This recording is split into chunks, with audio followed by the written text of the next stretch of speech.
ke braha kolon mape ke kawe tamaje vani ye ngata moisira aki valu kako kaampe ke kawe ai tamaje vani le koto ke ya ta one.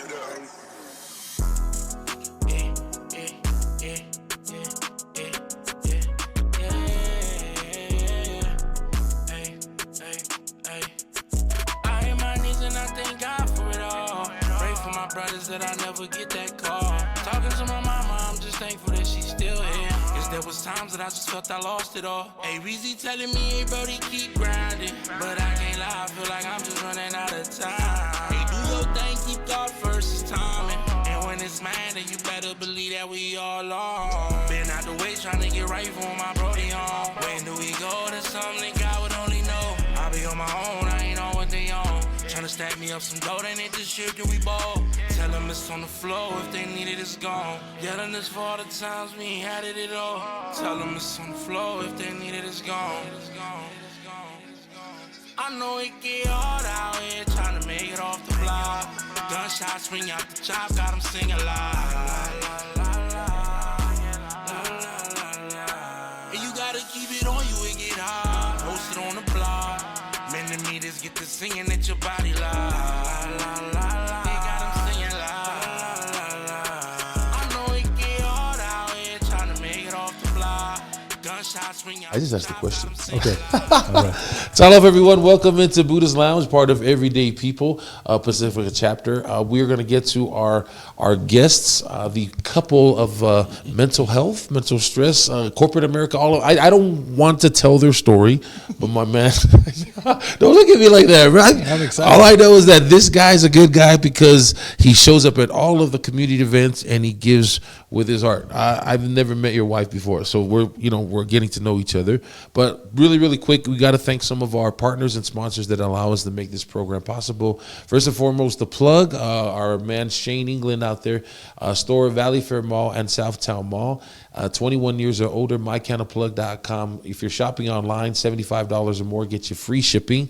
Again, 21 years or older. Now, everything not flour, you go to The Plug. But for flour here in Utah, we want to keep you legal. You got to go to a medical card provider. There is a lot of them out there like Get Med Card, Empathetics Wellness. Do you guys know any other card providers? Stacey Pierce. That's who we Pierce refer is to. great, yeah. She's opening a new spot, actually. I don't know what it's called, See? though. Sorry, Grow Utah, Stacey. maybe it's Grow Utah. I'll have to check into Yeah, it. But but Stacey there's Pierce. there's a lot of programs like that to get your medical card.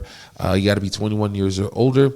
Also, Salt Lake Mitsubishi, 3734 South State Street, 801-226-3734. The Plug and Salt Lake Mitsubishi, those are stops for our beautiful coat drive. You can still drop by your new or gently used coats, hats, blankets, any of the winter clothing items. Please drop them off at The Plug or Salt Lake City Mitsubishi. They are providing the 2025 Eclipse Cross. That thing rides like a cloud. My wife's going to think I'm a geek. Well, she already does. But the thing that I really love about the car, the sensors. They got this camera where you don't scratch your tires on the curb because it tells you how close you are. Thank goodness. Yeah, raise your hand if you've ever scratched the tires on the curb. And Lamborghini? No. Yeah. Just a Toyota. Camry. Still going, though. Yeah, that's my favorite feature, though, on the 2025 Eclipse Cross. Anyway, just a couple of dates to circle on your calendar really quick. December 13th, I'm going to be serving as a guest announcer. It's my return back to Devotion Championship Wrestling. It's also the 7-year anniversary. They're going to be having it at the Masonic Temple. It's going to be a sellout. We're also going to have The Plug there. They'll be selling some of their products. Also, on the 7th of December, I got one last announcement. That'll be the kickoff for the 12 days of deals, courtesy of our friends at The Plug and Wild Cannabis. Okay, got to be 21 years or older. This is not for kids. Speaking of friends and acquaintances, I was just talking to our guests here with Rabbit Hole Wellness. They know Shane. These guys, I said, Shane went to jail for the person to get arrested for cannabis. They said, yeah, we were there. You guys were there. Before we go into your story, really quick, because we had Shane on and he shared that story. You guys were there witness to him getting arrested? Yeah, so I can't remember what it was, but it was some event, and he brought a hemp plant just for educational purposes. And he had, I think, gotten pulled over on his way back to Great Basin. And yeah, it was a big deal in our community at the time, because here we were all gathering, celebrating the legality and educating people and telling them how they could help themselves. And he got kind of hammered for that. So, But see, we're friends with outlaws, guys. See, just Rebels. kidding. Shade, I always tell Shade that. Just kidding. Yeah, outlaws, they're wanted. They're more better than in-laws. That's what I heard. But let's start this from the beginning. You know, on this show, it's typically geared toward Pacific Islanders and underserved communities. But culture and introductions know no culture, know no bounds. So if you wouldn't mind, let's start from the beginning from both of you. Introduce yourselves, your family background, what islands you guys come from, and then if you wouldn't mind taking us all the way to the point where you guys met and came together. We'll start with your lovely wife first. Tyson, That would that's be okay? great. Yeah, that'd be wonderful. Okay. all right. So I was born in Evanston, Wyoming, but my family actually mostly lived here. My parents were originally from here, so we ended up traveling back here shortly before I was born, actually. And I grew up in Magna in West Valley, Salt Lake area mostly. And yeah, my family was like a traditional family. My mom was a stay-at-home mom, and my dad worked his ass off so she could stay home. And I have 3 older brothers. And, you know, I definitely grew up in a neighborhood with a lot of gangs and a lot of violence, and I experienced a lot growing up in the realms of, you know, mental health. I had a lot of family members who had mental health issues, addiction issues, you know, justice involved, and trouble with the law. And so very early on in life, I kind of became, I guess you would say, infatuated with the idea of helping people. And so I started doing service and yoga and, you know, meditation, things like this at a really young age. Really just wanting to help my family and my friends, my community. I spent a lot of time in college doing service learning, which is, you know, the only way at the time for me to graduate with distinction. It's for every hour of college you do an hour of service in the community. And so I did AmeriCorps, and I got really involved in community work that way. But it really all comes from just, you know, growing up and wanting to make my community a better place. Okay. Tyson? Boom. Okay. Yeah, my name's Tyson, Tyson Kunz, and my background is Mexican and part Swiss. And then even I have an indigenous background from Mexico as well, called the Yaqui. Yaqui Indians. My grandmother's father was a Yaqui medicine man. And then I also have part Japanese in there too. So I don't know if I reign from an island, you know, but they started their family in Mexico. My grandmother and my grandfather, he was in American Army, and he went down to Mexico and met my grandmother and made him his wife, you know. And they had 2 kids down there in Mexico, and then they migrated north to New Mexico. And from there, they had 8 other children there. And actually, they had a few, I think 4 children there, and then they migrated further to Utah, and that's when they had 4 more. So they had 10 total, 10 total kids. And I actually come from a polygamous background. My grandfather had 3 wives, and I believe he had close to 10 kids with each family. So my mother, they came from a family where they saw their dad like every 3rd day type thing, you know. They did that. My grandmother and my mother has told me the story where my grandfather did that until my grandmother met him with a frying pan to the face, and then he woke up and he didn't do that anymore. So I don't know exactly when that was, but he started to be more mindful of his time with his family. My grandmother wasn't having it, you know. She's a very short Mexican lady, very powerful, very powerful. Tough women. You know what I mean? Tough women in your family. Most definitely, yeah. A lot of tough women in there. So my family, we had a lot of trauma growing up just from that alone, from where we came from, just within the relational dynamic. You know, there's a traumatic influence there, or engraving in, you know, of the trauma of maybe unmet needs or not feeling important or just keeping secrets, you know. Yeah. And so this is kind of where I come from. And then again, I'm born in Utah, and I grew up in Lehigh basically my whole life. I was there when there was only stop sign. There wasn't even stoplights when I grew up. It was just it was hills and fields and horses and the Lehigh roller mills. Yeah. And then that was it, you know. Wow. Before Kevin Bacon made it Footloose. famous. Exactly. I think Kevin Bacon may have ruined us, man. So Wow. but I like the guy, man. But Yeah. he seemed to have brought a lot of people to Utah, man. So Right. California Just got wind, looking you know. for that, right? Once they released the second Footloose, everyone headed here. That was it. So that's how I grew up, and I grew up really rough too. I was a single parent home. My father, when they had me, my mom didn't let me keep in contact with him because he was addicted to drugs and he had his own trauma going on, and so she didn't want him in my life. And so my sister came along 2 years after, and she married her dad. She married her dad, and they were together till about 9, you know. And then they had a divorce too. And so I just had a continuous, kind of a single parent household. My mom held it down so much, you know. At times she's working 3 jobs at a time, working at Smith's, working at United Healthcare, and then doing nails on the side, you know, out of the house. She was a straight up hustler. I don't know how she did it. No shortage of examples of hard work, it sounds like. Exactly. From the feminine side, you know, Yeah. from the women in my life, they always seem to show up, and that's kind of what drew me to Autumn, you know, along the way is her ability to hold that same tempo, you know. And so I had a pretty traumatic thing growing up, you know, and just a lot of violence, you know, a lot of, I didn't have any males around me to kind of like, I call me into the fire, you know, to call me closer. There was none really that were calling me close, you know. I had my Uncle Michael, which is my mom's younger brother. He was always a good example for me growing up. He's actually one of the people that gave me one of my first big jobs. I was a tile setter for 7 years. But he was the only example I had, but he was also young too, you know. So man, when he was being an example for me, he was like 20 years old, you know. Did you have any of those, sorry, I'm going off track just a little bit, any of those positive role models in school? Did any of those teachers or coaches, did any of those guys stand out? Nothing. Yeah, nothing stood out. And by the time I was in 5th grade, I had already started using cannabis and I had already started drinking alcohol.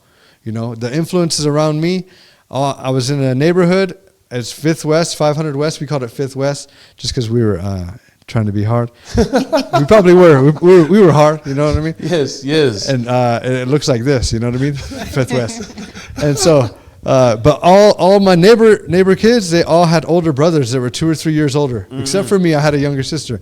So when I was 12, all those 15, 16-year-olds, what they were doing, they were like, this is the way, you know? This is the way. They were starting to recruit. Most definitely. Like, oh, guess what we started smoking? Oh, yeah, you guys should start smoking it too. Oh, guess what we do now? We drink now. Oh, you guys should do some of that too. You know, oh, we're going to go fight these guys now. And not having anyone give you examples of anything else. Nothing really, man. I got you. There was no one saying like, hey, no, we should do this. This is more positive. Hey, this feels good, right? Hey, you can earn your way this way. Hey, this gets you respect too, you know? And because none of them, if you would look at them too, the fathers in their household, they weren't doing well as well. You know? When you both are coming out of high school, did you guys have an idea of what you guys were doing? Were you going to try to go on your find yourself moments? Were you guys going off to college? You know, just out of high school. Where were you guys at that point? I only made it to 10th grade, you know. And by 7th grade, I had a 3.2 GPA, 8th grade, 2.4, 9th grade, 0.9 GPA, and then 10th grade, I didn't even attend, you know. I would only come, I'd go in the doors, and then I'd walk out the other doors, you know. And by then, I was already, by 10th grade, I was already addicted to meth.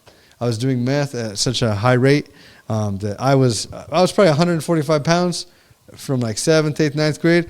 By 10th grade, I was 120 pounds, you know.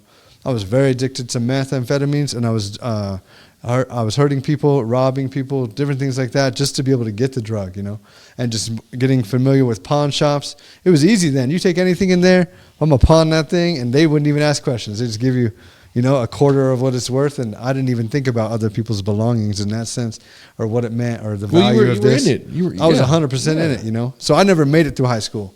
I didn't even think I was going to make it very far, you know. I was surprised if I was going to be alive past 18. This lady, though. Yeah, go ahead. Let's talk about her. Yeah, so, golly, you got me reminiscing.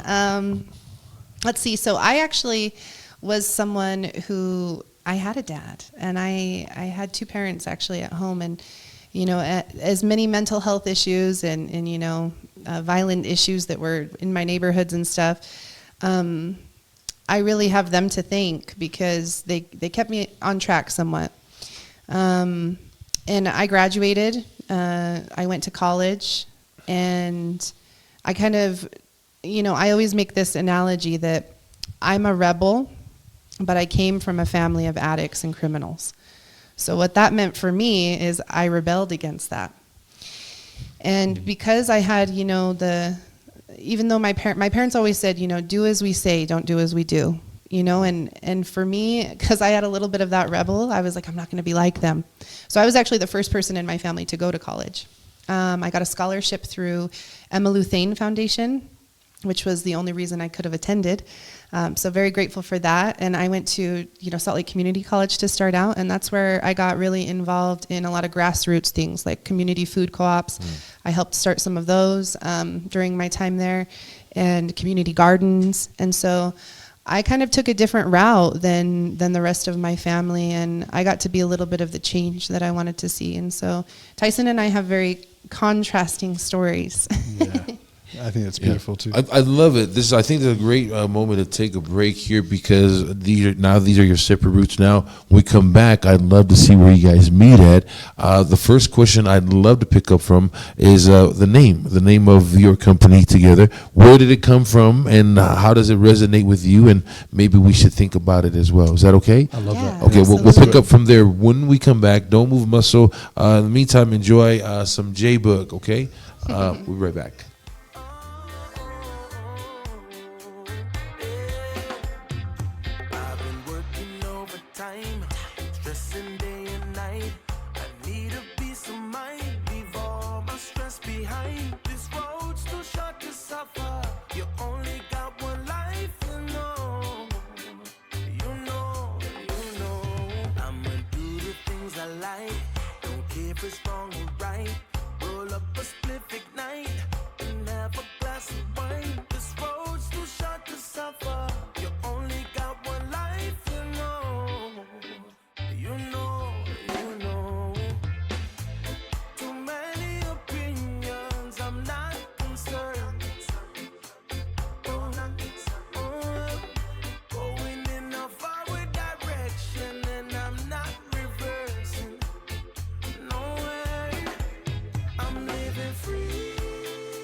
Some of your coping mechanisms? That's what helped me learn how to tell my story is through movement. Because I didn't even tell my story until... Welcome back. I apologize. I know we were like in a commercial, but we're still having these great conversations. Welcome back.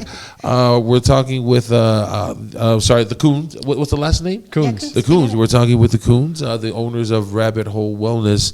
When we last left, I promised you I would ask this question, and we'd start off here. By the way, thank you for being vulnerable and sharing your stories, the both of you. If you wouldn't mind telling us, where does the name Rabbit Hole Wellness come from, and how does it resonate for you guys? You know, because it's personal. It sounds like it's a personal thing, and maybe if we understood where it came from, maybe we think about your company a little bit different. Yeah, absolutely. So Rabbit Hole kind of came out of a rabbit hole. That's the best way to describe it. Can we share the hive? Yeah, first? so I think we started out as a hemp company, Beehive Buds, and you know the hemp industry, we wanted to expand on that. We had built this kind of hive mentality and this idea of community healing community, And that really stuck with us, but we knew the business was ready to expand into more than just cannabis. And we wanted to, become educators and really help the community with more, not just cannabis, but all plant medicine and really generational healing and what it means to, come to community with a trauma-informed consent. So we had this kind of hive mentality coming through from our, beginning years in the cannabis industry. And we literally opened a rabbit hole. Once we kind of opened up to expanding our business, it came from a friend actually who, it started out, as this idea of a publishing company, Rabbit Hole Publishing. Mm-hmm. And I think we'll eventually get there, but for now, what we do is, there was no way to really describe something so maybe taboo, right? Besides a rabbit hole. Because people ask even now, what do you do? What is the rabbit hole? Like, it's so, like, we don't even know what you do. We see all this stuff, but what do you guys actually do? And the whole idea is that, we wanted to take the capitalistic approach out of healing for people. And so we wanted to be able to bring wellness modalities out of, really high-end yoga studios and therapy offices and these kind of places. Marginalized communities have a lot of barriers and obstacles to this care. And we wanted to create individualized approaches where people don't have to pick one box to heal in, and we wanted people to be able to create their own rabbit holes of healing and to have that more individual approach, understanding that not everything works for everybody. And, the idea of rabbit hole is getting out of the box and lots of alternatives to therapy, to medicines, to feeling good in your body. And that's kind of where the wellness bar came through. We wanted to create an environment where people could hang out like they do at the bar without the centralized focus on alcohol.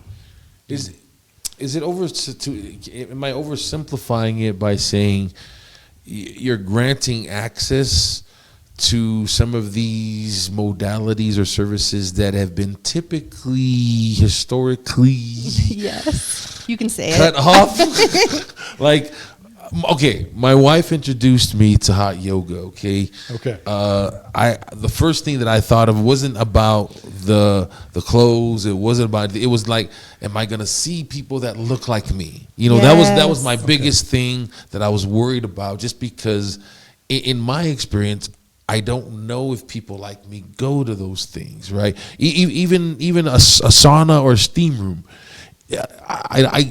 My wife and I go, but again, in my mind, this is just my own personal things. I'm thinking, do I belong here? I don't know if polys belong in the sauna. I don't know if belong. Not thinking about health. I'm just thinking about just the way things look for me growing up in society, right? Is that something that people struggle with? When are you guys trying to help? Is that still a thing? Do you guys deal with that? Most definitely. Well, if you think about it, traditionally, if we look at the history, healing has been a privilege. It's something that not everybody has had access to. Mm-hmm. I can see that. The majority of communities that have access to therapy are, we're just going to say it, white, right?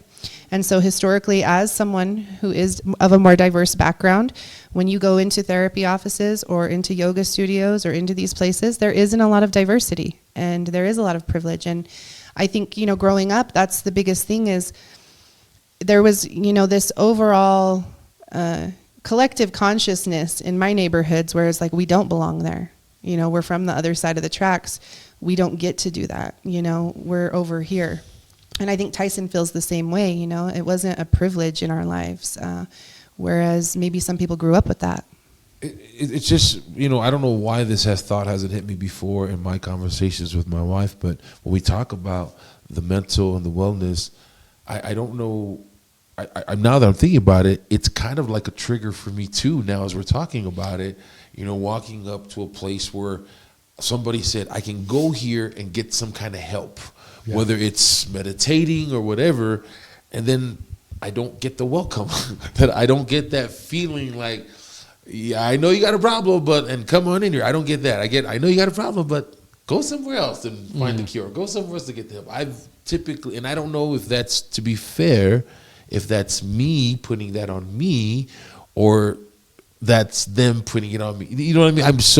That's It's the both. problem I've It's always both. had. I think it's both as well. Okay. That's the tricky part about the whole thing. Yeah.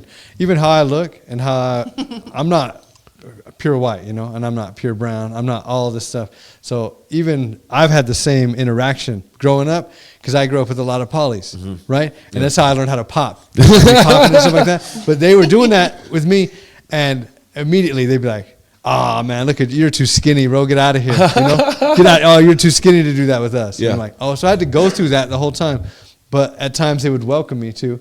But then at other times it was a closed circle. Right. Because I wasn't brown enough, I wasn't white enough. I wasn't this enough. And I find that even today, even when we go to the swimming pool, if I let my hair hang down, I walk across the place to the swimming pool, We live in Utah County. I feel like I'm parting the Red Sea. You know what I mean? Everyone's just like looking at me, and I'm like, A white guy with dreads. what's going on? Yeah. And he has tattoos. Oh my gosh, he's so sexy. He's so beautiful. Whatever they think. Yeah. That's what I say they think, so I feel good. You know? But it's the same thing when you go into healing places, because Bob Marley was half white, by the way. Bob Marley was- Anyway, hey, don't Cliff explain note. your life. Cliff note. Yeah. No. See, again, thank you so much, the both of you coming together, creating this thing. It almost, if I were to rewind the clock and go back to my very first time to, maybe break the ice with my mental. If I would have had a place like where it sounds like I would have been more comfortable coming out of my skin sooner. Just because there's people that looks like me, you know what I mean? You have a past that's similar to my past, and I can relate to that. Does that make sense? Most definitely, yeah. Absolutely. Now, I'm not saying that you need to have those experiences in order for healing to happen, but if you wouldn't mind, the both, how important is to have empathy and sympathy for even if you two have gone through some tough things, but making sure that the people that are coming to you are their stories are being highlighted. Their experiences are being highlighted. Does that make sense? Yeah, wanna absolutely. go? In the program? Yeah. Yeah, so, a big part of Tyson and I's experience is as we navigated these cultures of wellness, something felt really icky about it to us, like what you're talking about. People were using indigenous medicines in settings where there were no indigenous people present, where there were no elders present, where there was no, it was a lot of charades and charlatans. And so very early on, we realized that, the wellness industry is really plagued by capitalistic, consumeristic mentalities, which really actually lead you away from healing. And so the big thing about what we want to accomplish at Rabbit Hole is, we're hoping to build Medicaid so we can provide these kind of niche services that have traditionally been for the privileged to all of the marginalized communities. I didn't really know how to say it. I mean, that's when we talk about like something specific in our Pacific Islander culture, like kava, Yes. the Tongans have their way. Hawaiian, every Pacific Island nation has their own cultures and traditions around kava. You bring it to the States, it becomes monetized, and you're putting them in pill form. You're putting in this, and I think it's the way of the world, where you're monetizing these things, but. For me, as I'm hearing what you guys are saying, is I still would like to keep for my own peace of mind the culture part, right? I don't want to be, I don't want the business or the corporate side to take over so much that I only look at kava as a medicine and you have to get it in pill form. I know it's a medicine, but I also don't want to lose the cultural significance. Yeah. Is that It's something so you guys important. struggle for with people when they come to you guys? Well, what I we hear practice is non-appropriative medicine, ancestral medicine. So what that basically means is every retreat we do, everything we share product-wise, we keep it connected to its land source and its people source. And instead of taking something and, branding it and, putting it in a pyramid scam or something like that, we're, sourcing. So for example, in Hawaii, we do retreats out in Kona on the Big Island in Pahoa.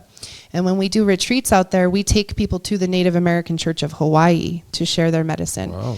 And when we're out there, we go to the local kava bars and we learn their traditions. We go to the lands where this kava grows so we can teach people the bigger, broader picture of how important these medicines have been for centuries. And that alone is so healing. When someone hands you a pill and you don't know where it came from, how it was used, the centuries of healing that are behind it, you're not really getting the full scope of the medicine. So whatever we do, we always take it back to the land and the people who have kept those traditions alive.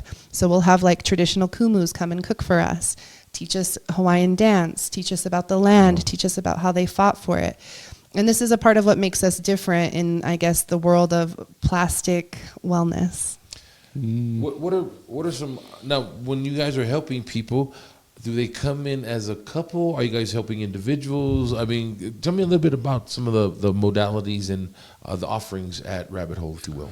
Yeah, so we do help individuals, we help couples, we do help small and large groups as well. We do get a lot of traction from events that we throw, and then from markets that we pop up at. We'll pop up a tent, have our information there, have products there. We'll get information that way. One of our main offerings is just mentorship and coaching, and that can be through business, through relationship. That can be through trauma processing. That could be, I want to get to here and I have a block, That could be, I have a fitness journey I'm on and I can't get through this mental piece, And so I help people a lot with just communication, with speaking, and then also with movement. So like I said before, I'm a breakdancer, and so I've been able to utilize that to help move energy and to cultivate that within the room with the people that I work with. I'm glad you said that. I wanted to ask you about that because, in this day and age, a lot of people don't like to toot their own horn, if you will, right? And I don't mean this in a derogatory way, but obviously you know and discovered that breakdancing has something that you can use as a tool. There's going to be people, and I'm sure there's because when I talk to people too, they always say this: "Hey, what's something you're good at? What's a talent that you got?" And they're like, "Oh, I'm not talented, or I don't know, I can't do that." How do you battle that? Because self-esteem is so important. How do you start with someone who does not see any value in what they do? Well, I suffer from low self-esteem, even though I know what I'm good at, Yeah. I forget that sometimes. And so with somebody who comes in with that thing going on, I would then start to build a relationship with that feeling, Where does the self-esteem come from? Where do you feel at your peak when you're feeling the most abundant in yourself? Is it when you dance? Is it when you sing? Is it when you're witnessed in whatever you have going on? And then we start to focus on that, because we got to get to know the feeling first, and then get to know the story that's attached to it, and then try to find some resolve for that, so then you can exist from this day forward, And that's a mental piece. Even me coming, I say hip hop saved my life, and I didn't mean to do that. That wasn't something that rapping looks cool. I want to hip hop is, I didn't even know it was called hip hop. I just thought, oh man, I remember when I was a kid, before I started smoking and drinking, I used to dance and it used to make me feel free. Yeah. It was this childlike wonder that I was popping and moving. Some poly dudes pushed me, you're too skinny, get out of here. And I just kept going. I kept going, you know what I mean? Yeah. And that made me feel free. That made me feel confident, because even though they pushed me away, they still bought me 4 Big Macs later, and we munched down with the fam. You know what I mean? Shout out to Peter Bernard and his family. You know what I mean? That's who did it with me. Not the Bernards. You know the Bernards? Oh, I know the Bernards very well. What about the Hi, Levies? guys. I know the Levies very well, too. Those are the guys who I grew up with. Yes, they're good people, though. I agree. Good people, bro. Good people. And then, me learning how to dance and how to move, and when I came out of my addiction, when I came out of jail and different things like that, it was the only thing I had that made me feel good, And that moment of feeling good, I captured that in my heart. And anytime I'd feel low or forget about it or have low self-esteem, I'd go out and dance and move. I'd get myself into a battle. I'd express myself. I'd get some validation from people clapping, or the DJ giving it up, or the MC, whatever it was. And sometimes I would win. Sometimes I'd lose. But it also sounds like you didn't even care about that point, because that point it becomes therapy for you. 100%. That yeah, was my therapy. I see it, bro. I was grinding hard on that, And that's what actually saved my life, And that's actually what gave me a sense of purpose that I still stand on to this day, And it helps I can connect with other people in that way, because I dance, I freestyle, I DJ, I do graffiti. And then the younger generation sees that like, man, like, oh, he still does that stuff? Wow, and that gave him so much passion, so much goodness. All right, man, I feel like I can keep doing that too, I can relate to this guy. So again, it goes back to when we first talk about, when we're at day one, I always say this. if life were a real corporation, people like us would be making big buco dollars as life consultants, man. So thank you to both you and your wife for expressing and sharing your your vulnerability and sharing your stories with us. I would like we're going to take a break here. When we come back, what I'd love to, if you guys want to give this some thought, holiday stress. I want to talk a little bit about that, with the competing with the Joneses, that kind of stuff. How do we, cope with that? And then also, if you wouldn't mind thinking about it, what are what's a common problem that men are coming for, or a common problem that women are coming for, right? And then let's get people information so they can sign up and hook up with you guys and get the help they need, right? So we're going to take a break. Don't go anywhere. Enjoy the music video. We'll be right back.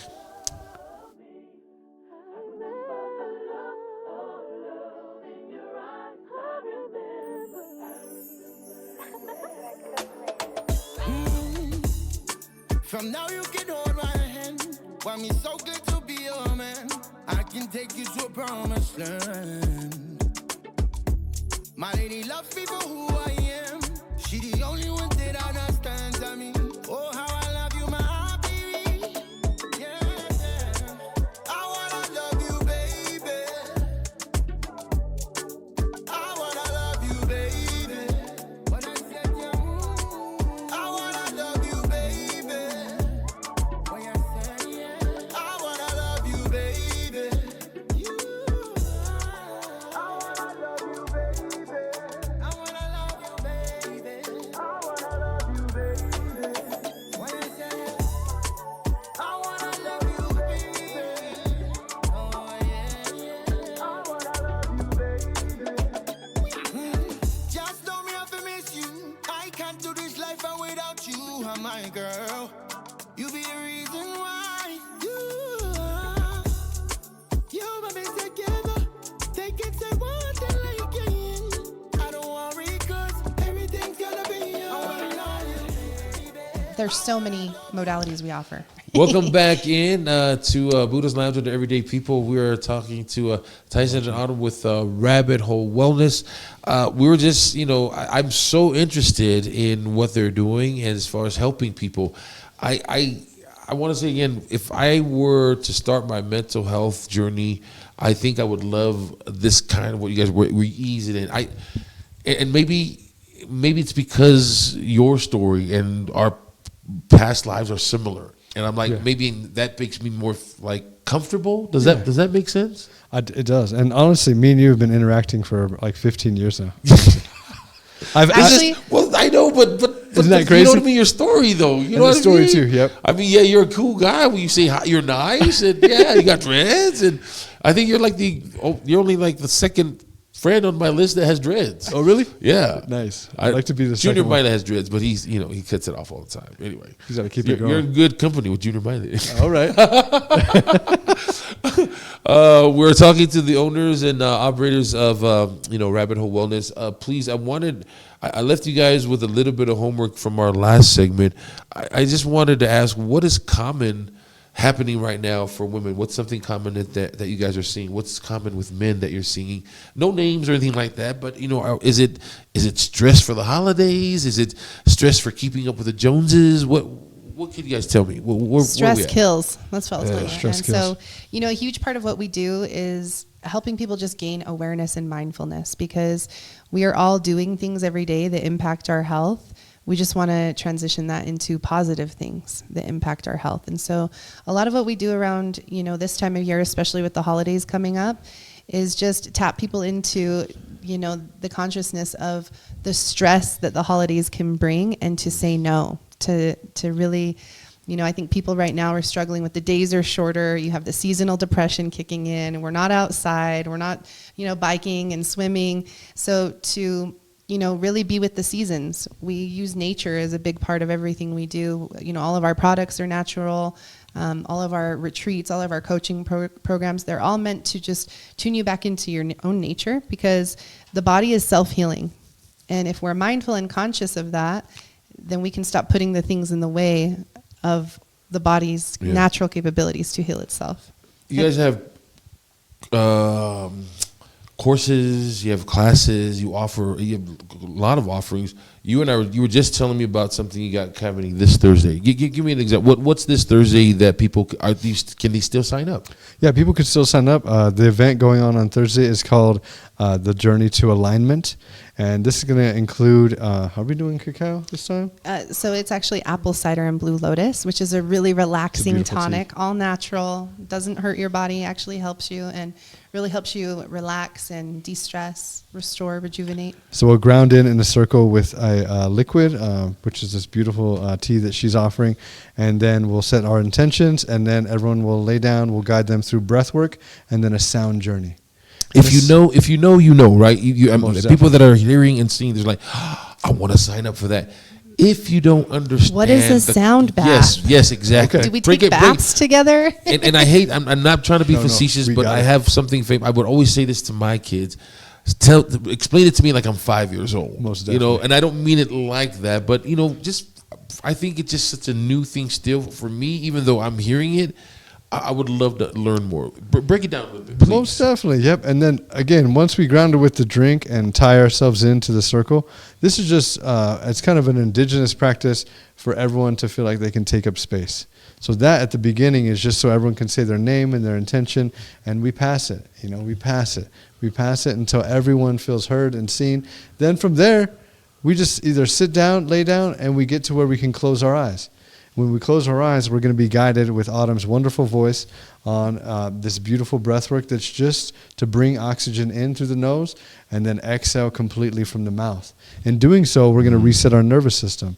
That we haven't even introduced any musical instruments that we're going to play at this time. It's only just guiding to breath. Teaching people how to breathe again, because most people breathe upper respiratory, just up here in the chest. It's called reverse breathing, and most people are breathing in that way, and that's actually putting us in fight or flight.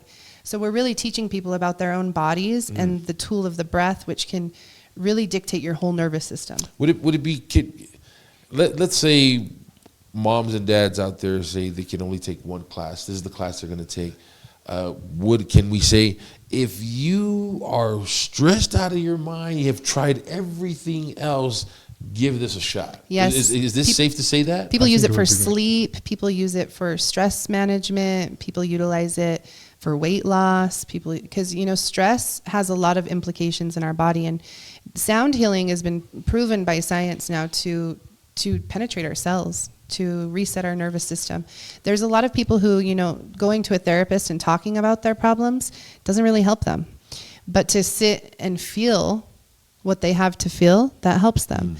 And so, nonverbal space is really underrated. And, we call this somatic therapy or somatic science.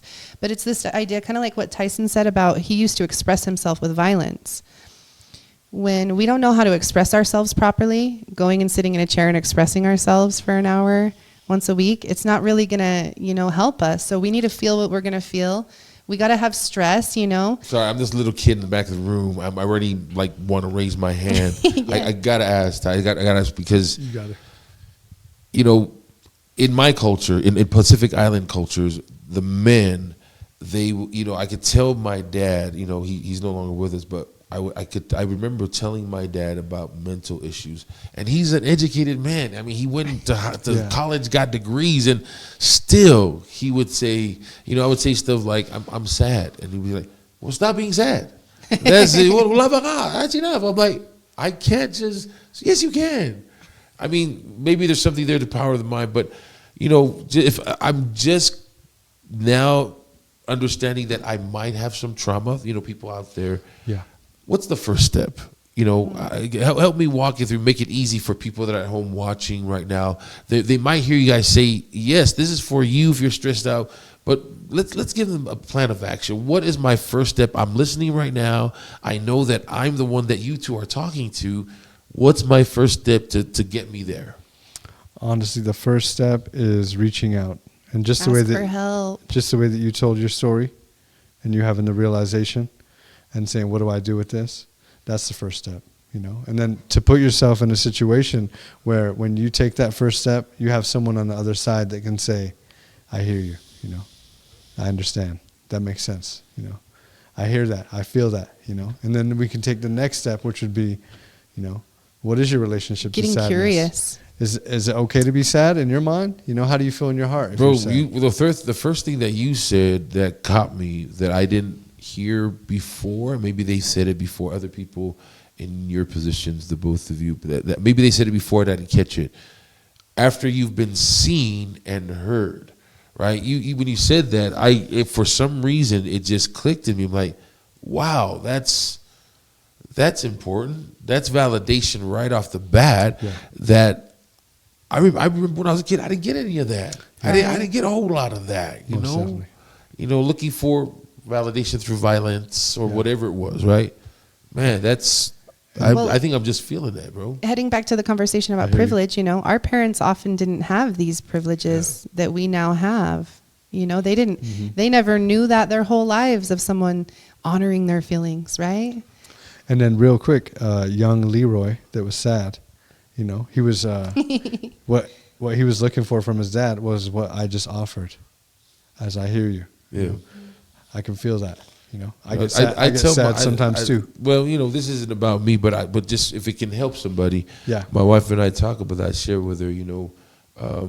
I don't recall my dad ever coming to any of my games to watch me play. And for whatever reason he was busy, and I understood at the time. But there's always a little bit of me that it's that little kid crying in the corner, like, gosh dang it.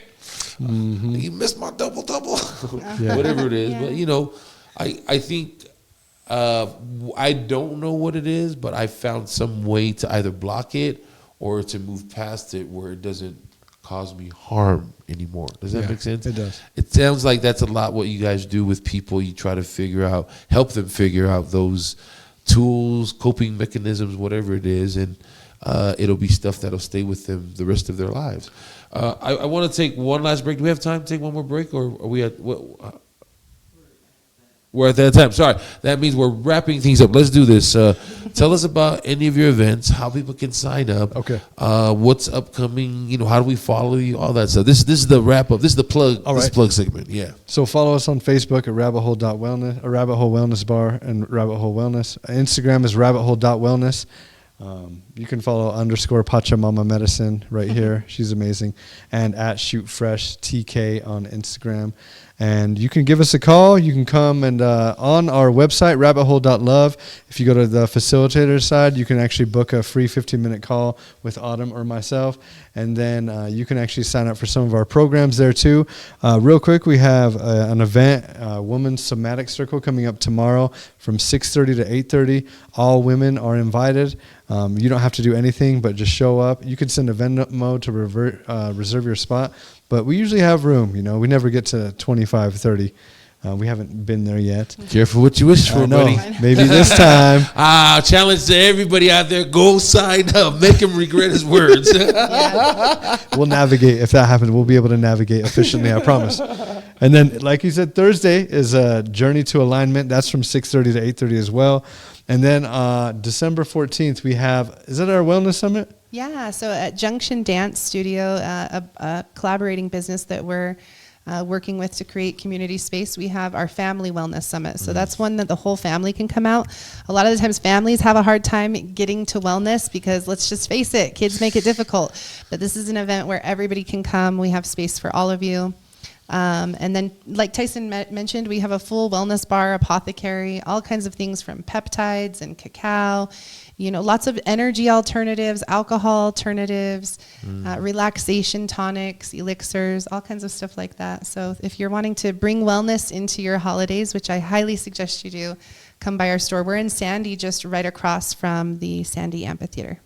Yep, 9200 South, 1300 East.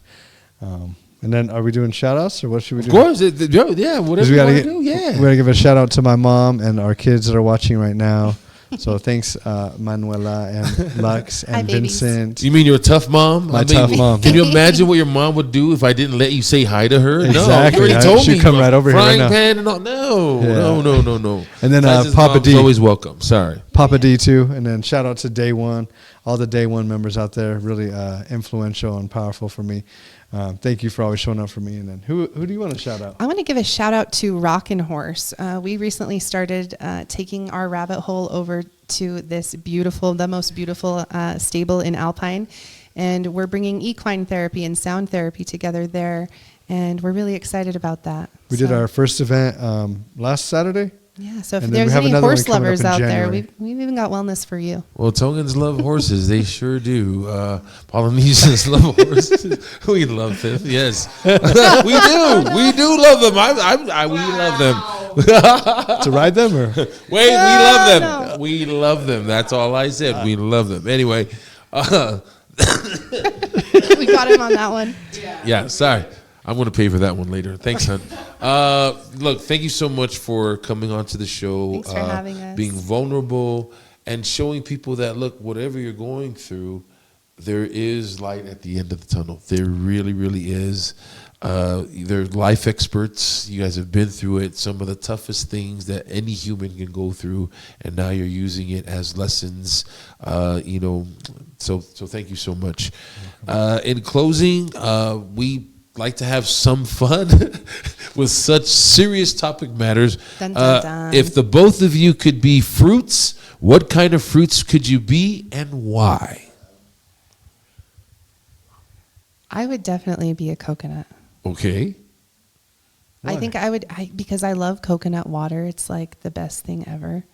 So I feel like it's so hydrated. It's so fresh. Okay. There's nothing more fresh than a coconut. Hydrating and fresh. Tice, what do you got? I'd probably be a mango Oh, that was a good one. because I'm so delicious. Okay. middle. I know that you're probably all saying, hey, it's a family show. And I say, yes, this is how some families get started. Yeah. Okay. Thank you so much. If we could help one person from our show, we've done our job. As we always like to say on Buddha's Lounge and Everyday People, please be kind. Don't forget to share, like, and follow us. We'll see you guys on Friday for Everyday People Pacifica chapter. Thank you so much. Have a good night. Thank you. Thanks.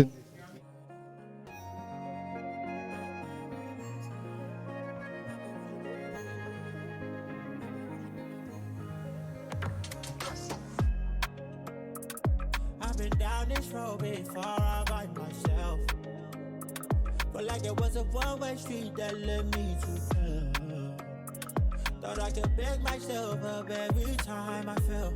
Oh, when I fell, I gave up and I gave in. Those are times I really needed saving. Those are times I really needed something. Those are times I really needed someone, somehow to come rescue me. Then I remember that his love is free. And then I pray to God, please. How perfect can you be? You owe nothing to me. You still love me unconditionally. This ought to be the perfect man with the perfect plan. I put my trust in everything. Jehovah, Jehovah, Jehovah, Jehovah. He came and swept me off my feet. Jehovah, Jehovah, Jehovah, Jehovah. Show me love and make me